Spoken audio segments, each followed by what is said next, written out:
ఒక గాయత్రి అమ్మ మనకు తోడుంది. మన మెడలో వేలాడుతున్న ఒక దారపు పోగులా ఉన్న అది కరెంటు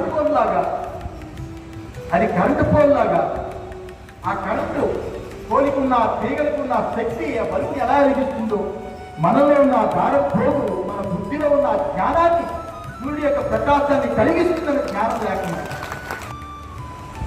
ఇలాంటి బ్రాహ్మణ సంఘ మీటింగులు ప్రతి గ్రామాల్లో, ప్రతి పల్లెల్లో, ప్రతి పట్టణాల్లో, ప్రతి కొండల్లో, ప్రతి వాగుల్లో కూడా జరగాలి.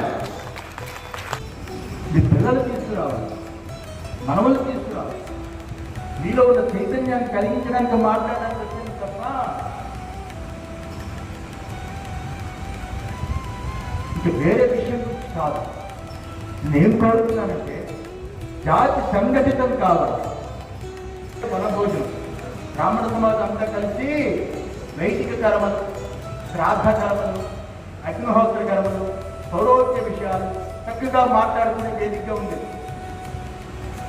ఇప్పుడు ఆ పిక్నిక్ లేదు.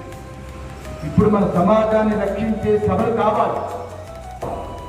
ఆడపిల్లలు కాపాడుకోవాలి. ఇంకొక బ్రాహ్మణికి జన్మనిచ్చే తల్లిగా ఉండాలి. బ్రాహ్మణ సమాజం వృద్ధి చెందాలి.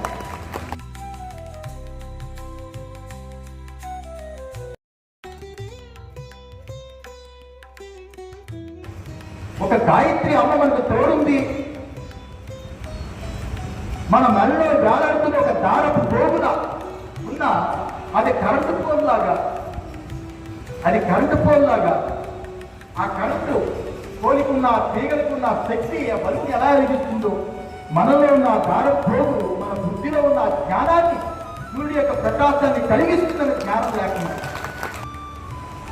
ఇలాంటి బ్రాహ్మణ సంఘ మీటింగులు ప్రతి గ్రామాల్లో, ప్రతి పల్లెల్లో, ప్రతి పట్టణాల్లో, ప్రతి కొండల్లో, ప్రతి వాగుల్లో కూడా జరగాలి.